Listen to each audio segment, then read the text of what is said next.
got this feeling inside my bones. It goes electric wavy when I turn it on. Off from my city, off from my home. We're flying up. What we'll talk about tonight is a very simple word: performance. Now, when you talk about performance, it can come in all different packages, different sizes, so forth. The big thing is most people talk about vehicle performance. We talk about kilowatts, horsepower, all that kind of stuff. And a lot of people want to modify their cars, as we know. And I'm one of those people there to get improved performance, correct? How many people have a dead set rocker stocker car that has no increased or enhanced performance? I'm looking around the room. Oh, look at these people here. Virgins touched for the very first time, that's okay. Some of them like crow valve caps will come on there, but we always like to fiddle with things and modify things to enhance the performance. But I guess you'd say the other side of the coin is personal performance, about how people drive those cars. And I've heard every reason why we have crashes on our roads. Notice how I call them crashes, not accidents. Because remember, accidents don't happen, they're caused. The single largest cause of crashes, we refer to them, is the driver. In fact, government statistic, 95% of crashes on our roads can be attributed to nut behind the wheel. But everyone wants to sort of give credit to something else. They always say the car went out of control, particularly tonight. Imagine how many cars are going to go out of control. Where people say the good year's turned into a bad year, grip turned to slip and slip turned to shit. Isn't that how it works? Don't be offended, it's okay. Build a bridge, get over it. Have a glass of concrete and harden up. Look at body language, boy, at the front here. Looks like a male porn star on day release. I mean, anyway, probably wins by a head. I can see it now. Get charged with assault with a dead weapon. Come on, we'll work on your talents.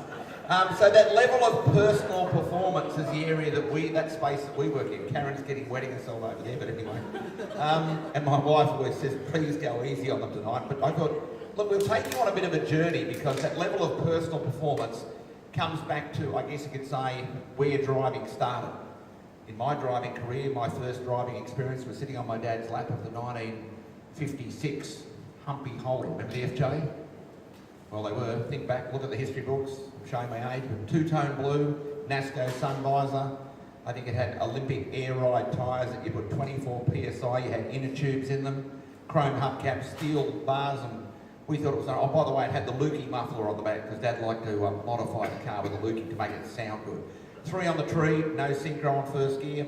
And as I said, my first experience was sitting on his lap, actually steering the car. You think back to those cars, no power steering. Now let's get a show of hands here. How many people here have power steering on their cars? Power steering. You don't get in the car and go, wow, it's got power steer. Think back to the windows. Remember the old wind-up specials? And has anyone seen the P76s next door? I walked past them and holy crap, I didn't know there was 2 left. That's a special car club. They've got special needs. They put white dots on the windows. But no, that's a bit of an inner joke.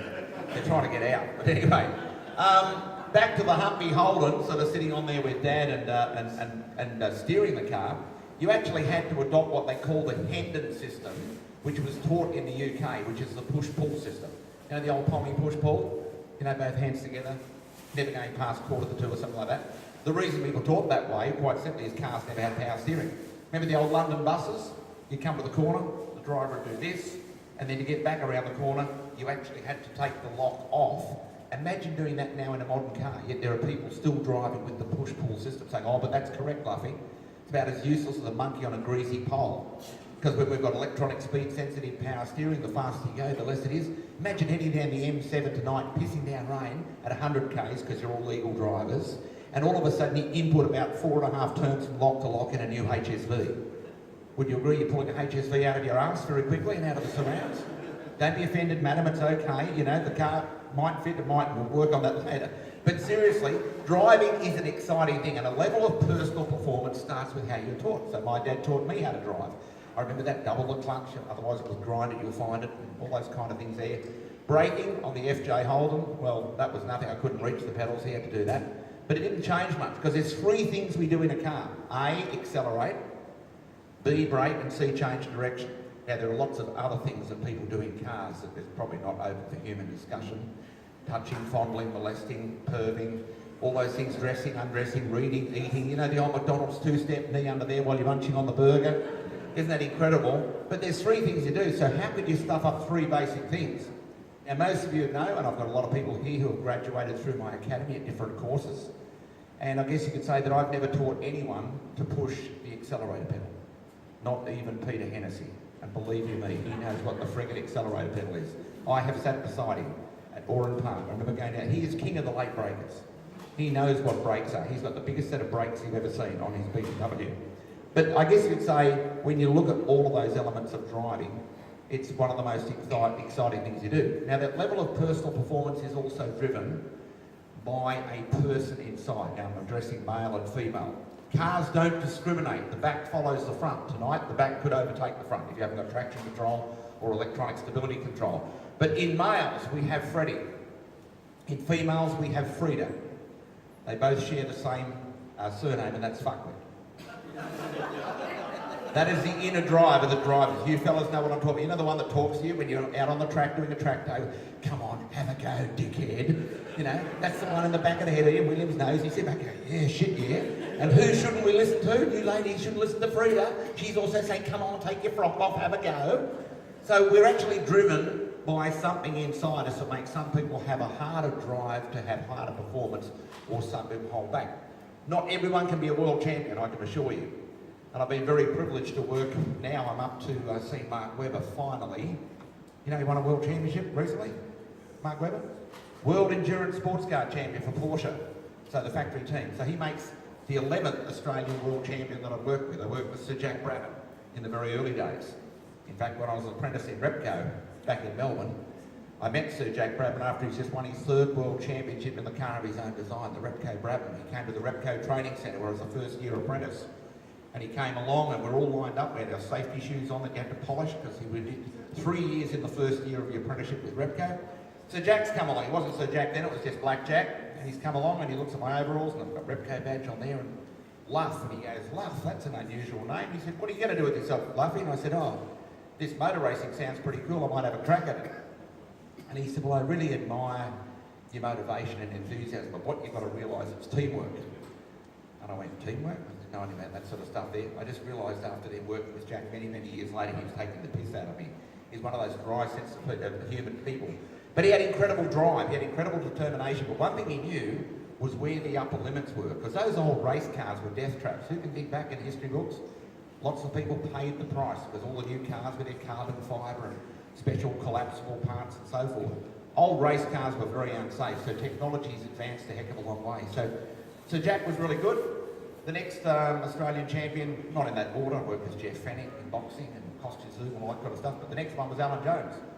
Who remembers what he won? World Championship in the Williams, back then through there. Alan Jones is a really self-motivated person, really knows how to drive. He didn't need to be taught how to push the accelerator, really straightforward stuff, but he had incredible determination and knew where his limits were. Do we all agree that we have certain limits? You know, where most people find where the limits are is when they've stepped over the edge, and that's when Freddie or Frida's saying, come on, have a go. So you've got to remember, you have to be measured, you have to know where your own limits lie, and that's your own personal level of performance. And that's the area that we're working greatly now with people, talking about that level of personal performance. It's driven by attitude, as we say. One thing that all of you own here is your attitude. And I can see some of you looking around, because it's amazing when you talk to people in audiences. I never like to stare people out, but I can scan the whole audience. A few people hiding behind the bars over there, like Marty Miller, who just bought his new Dodo race car. I said, gee, if you bought that new deal, you'd call it dildo racing. How would that be? Probably win by a head. Good on you, Marty. Give Marty a round of applause. Finally bought a V8 supercar. What do you reckon? But where I'm coming from, when you mention something to people, you can actually watch the eyes. If someone invalidates it, the eyes go straight down to the table. They're sitting back going, that's the biggest lot of bullshit. Well, that's fine. You can believe it's bullshit, but if you're going to be good at it, you better understand that the car does not discriminate against bullshit artists or real people. You are judged by your actions. So when you hear them on the news saying that the car went out of control, it was the driver lost control. Modifying cars, great idea, as long as you know what you're doing. And that's where we believe that people need to go and deal with specialists. Now, I can assure you, we see a lot of people that come out to our driving programs where young people have mega... That's all right. I just didn't realise I was talking, but that's okay. That's all right. The eyes have dropped down. I can see it now. One another person. where I'm coming from, we see young people come out there and they've modified cars and all that kind of stuff there, and they think it's really cool. In fact, recently we had a person out there in a highly modified Z car. In fact, I'm going to show a little bit of footage a little bit later. And you'll notice about, the different dynamics of cars where you see pitch and roll. We all know about body roll, that dreaded thing that goes around and kind of thing.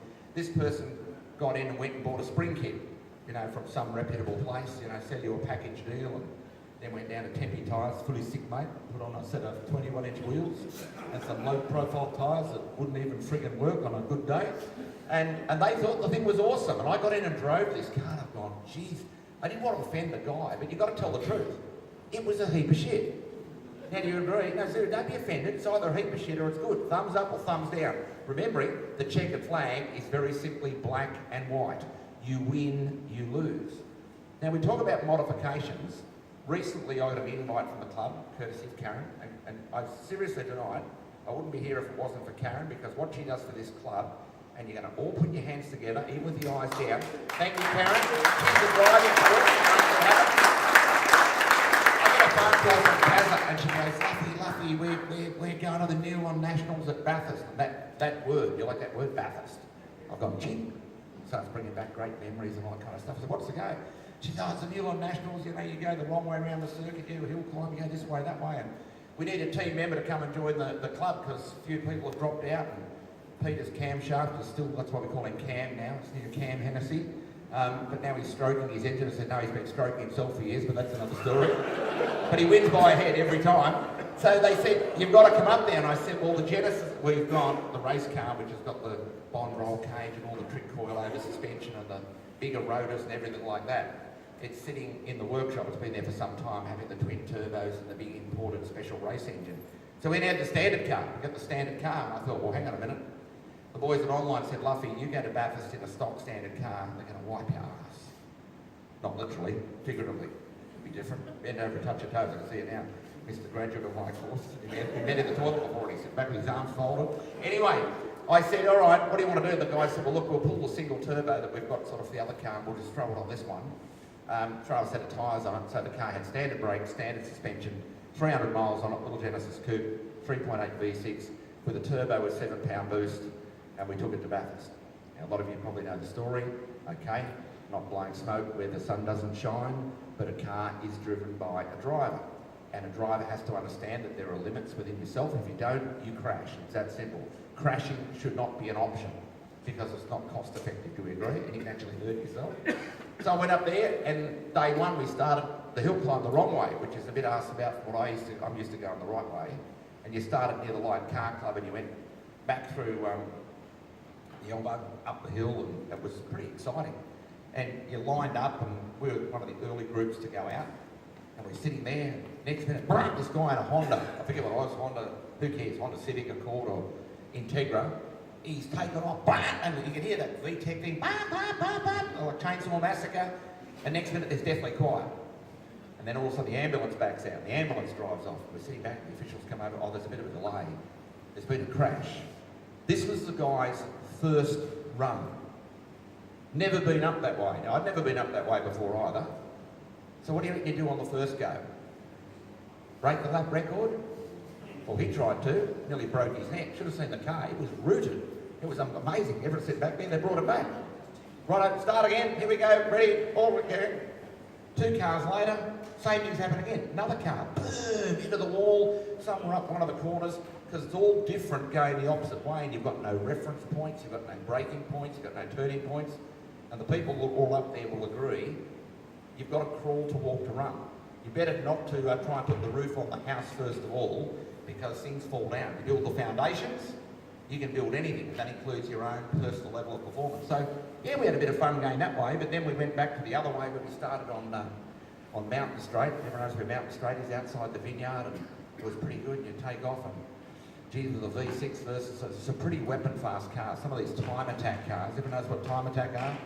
Yeah, virtually no rules, build them light, screw mega boost in it. We only had 7-pound boost.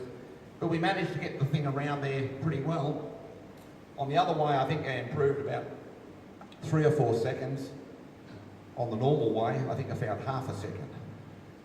It wasn't because I wasn't trying, that was where the limits of the car. Over the top of the mountain with the standard suspension, the Genesis didn't really like it. It was walking around on the Yokohamas and the wall was saying, come on down, Luffy, the price is right. The pucker factor, yes, I had ground effects, I can tell you now. The Anus was hanging onto this leather seat and chewing up holes in it. Gee, what a buck, you've got to have a shithouse day at work or something, haven't you?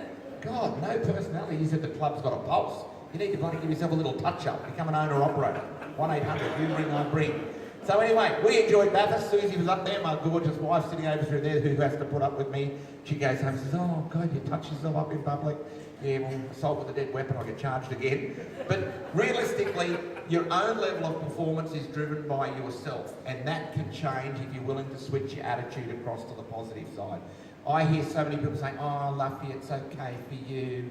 You dig deeper, you go in there really hard. Well, I can tell you what, the other day, and Susie can verify this, we were out at Penrith Selective High School. How many kids?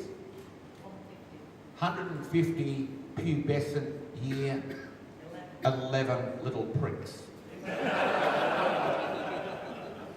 There's an age difference. So we're seeing this, the Luff man dealing with this. We had the vice president and all these little Nazi teachers that stand around, all these little lesbian tree huggers and all that kind of... Well, that's how the education department's run. Political correctness is one of my better qualities. You should come to one of my work camps.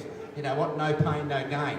So I'm sitting back here and I've got to win the audience. Now, do you reckon it's possible with my motivational skills that I'm going to bring those little pricks up to my level, or do you think I've got to get down and get dirty at their level? Guess what? I have to come down through there. And I use some different techniques. And Susie was quite horrified when I actually did touch up myself in public and all that. But all the little kids are only human. They go, yeah, God, the Love Man, he's a lunatic and all that. And then we wheeled out our brain injury ambassador, Jared Ingram, who 10 years ago lost control of his Holden Ute in pouring rain. He openly admits he made a dumb choice. And as anyone knows, a brain injury is for life. There's no reverse gear on life. You get one go at a corner on the racetrack, you get one go on the road. He spoke to those kids and the deputy principal said, gee whiz, Luffy, when Jared spoke, you could hear a pin drop. There were tears, there were kids breaking down, all that kind of stuff, because Jared speaks about the reality. The brain injury is like a spinal injury. There is no Band-Aid, there is no panacea, there's no cure for it. He has to live with it. But he's adapted and he's become our ambassador and a personal friend, and we're incredibly proud of him because the difference we make going in there, I can tell you, it's not measurable. We can't measure those kids, but I can tell you right here and now, I know that we actually reached out with a level of performance and said life is about making smart choices. Modifying the car, doing it the wrong way, is not a smart choice. Driving in a manner that's inappropriate, whether it be on the road or the racetrack. Just remember, on the racetrack, Eastern Creek, how many of you people here have driven around Eastern Creek? Come on, Park, and I've seen you flogging around there in your bloody Walkinshaw thing, eh? Come on, hands up, I want to see you. Come on, don't you? Look at this. What, it's only half a friggin' effort over the back corner, having. It's like having half a mongrel. Go the full block, come on, not half a block.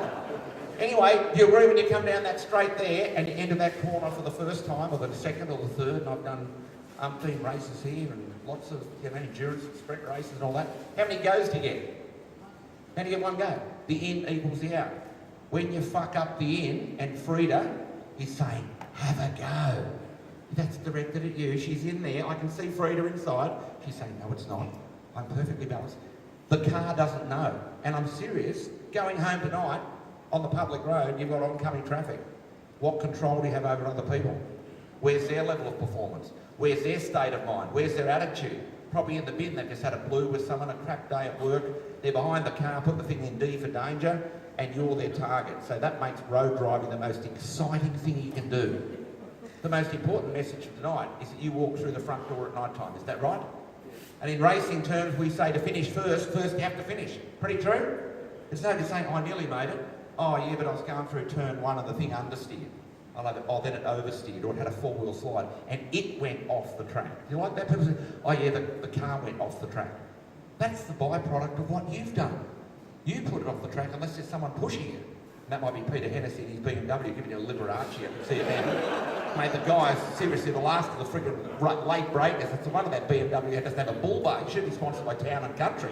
I can see it now. Lady, you'll come back now. The name's Peter. I can see it now. But realistically, it's a pleasure to come and talk to you. And what I want to leave you... Sorry, we've offended a few people. We might actually throw up a little bit of crap up here. Can you all see over here? If you can't see, I'm not going to move, so move around. That's okay. You can come around. It's really good. Plug it in. I don't even what's going to happen. Here we go. What's that? Become a performance driver. A few different, we thought we'd put Commodores up there, so we're coming here tonight. Isn't that really good? So there's a couple of shots. See a little bit of, on the middle car there, a little bit of understeer. Front outside turning corner is sort of pushing really dramatically, a bit of water spray.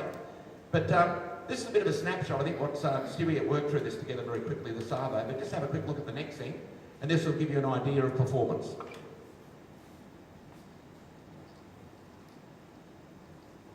Volume.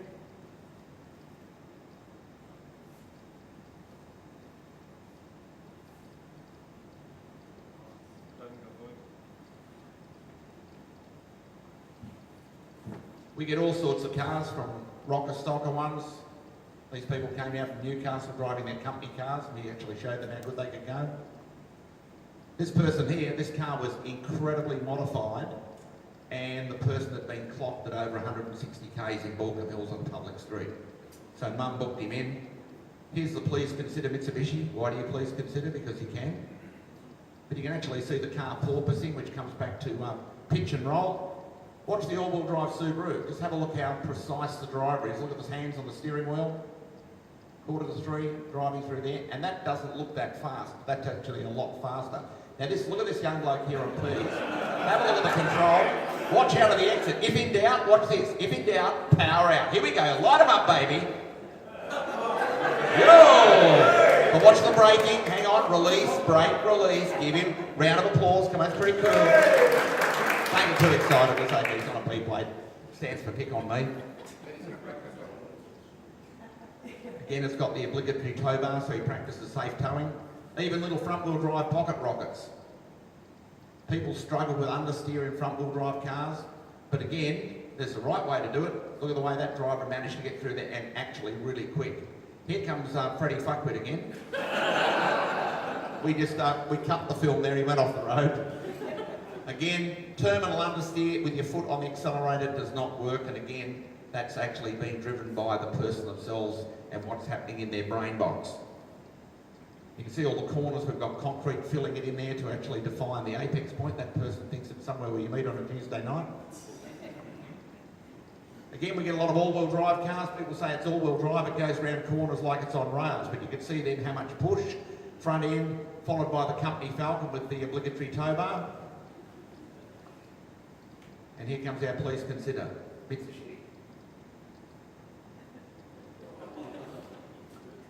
Here we go again. Now this bloke here really, really improved. He listened and he was willing to try. And you notice how he's got the nose down? Watch apex definition here. Really spot on. And believe you me, that car's carrying a lot of speed. People tell us that front wheel drive cars can't oversteer. I can tell you that's a myth. Any car can suffer with what's called lift-off oversteer. Step off the gas quickly, a little bit of trail brake into the corner, nose down, bum up, next minute through there. Electronic stability control will intervene, which is most modern cars have. Now here he comes again. This guy here was the lunacy thing, but we had to hit him with a tranquiliser dart to make him realise he had to slow down to go faster. And then all of a sudden the message came through. There you go. In the metallic Indigenous Commodore. That's the political correct term for black. Geez, tough audience. There you go. That's a little bit of about what we did for performance. Oh, a round of applause, it won't hurt. Warm your hands up on a cold night. I'll get you a couple of photos at the end. Now, where's Robotic? Tony Botic? He's around here somewhere. I think he knows whose car that is. And that's me driving it. Now, it's interesting because there's a series of shots approaching a right-hand corner. So why would you approach a right-hand corner with left steering lock? We're actually sort of, the chap who brought the car out, we're actually showing him what happened when you turn off that little button. You know, that little button that's down there called traction control? Well, deactivates electronics, it all of a sudden changes the personality of the car. And I had to say, and it was really interesting because that person changed their, apart from their underwear, their whole viewpoint on life to realise that you do actually need skills or competencies to be able to handle a car when you're pushing it at the upper limit. Believe you me, that's actually travelling pretty quick into that corner. and we managed to find the apex on the way in because the photos aren't quite in the order because that bottom right one wasn't sort of, that was taken from a lap before. But that's a little bit of news about what we do. We have a lot of fun. I love going to work. Susie will tell you, we go to work, we have a lot of fun. Some days you have crap people, but you know what? That's their problem, not mine. And you can change. If we shift gears in a car, we change manual gears, paddle shifts in autos, autos left in D for dream, should be D for decisive, D for deliberate, D for dynamic, but it can also mean D for destruction, death and doom and gloom. So driving is driven by your performance. So if you believe that you know it all, then you have become a know-all. The car will not discriminate. That's usually when you're picking it out of your backside or pulling it out of the fence at Bathurst or on the public roads. Cars are just a device that get us from A to B. And if we really believe that, if all cars were means of transport, we'd all rush out tomorrow and buy ourselves a little Hyundai Accent at $15,990, driveway no more to pay with a 5-year warranty. If you're doing 60 Ks, you're going to get to your destination at any time soon. My little wheels that I have at home, which is not quite low kilometres, I've got one of those 6.4 Pimp My Ride Hemi Chrysler SRT8s, you know the ones? I was nearly going to take it to Bathurst, but then I thought I'd probably make a total dick of myself. And it is metallic indigenous, black. And it's got the big stainless steel exhaust on it. Why? Because I wanted to modify it to make it sound good so people can hear me coming. But why not? I mean, it's an enjoyable car to drive. The more you push the accelerator, the more fuel you go through. Isn't that right? You bet with HSVs. Isn't it a great thing? Car pulls left every time you go past a Shell, so give them more V power. It's really, Ian Williams has got shares in Mobil or something like that. He just keeps going, oh shit, yeah, more gas, if in doubt, power out. But seriously, it's been an absolute pleasure being here tonight. Thank you so much. I really love the club, and I really think, again, you should put your hands together for people like Karen and all of the management team and people here at the club. It's been an absolute privilege. Thank you. Enjoy and drive home safely. Feeling when we in our zone. I got that sunshine in my pocket, got that good soul in my feet. I feel that hot blood in my body when it drops. Ooh, I can't take my eyes off of it, moving so phenomenal.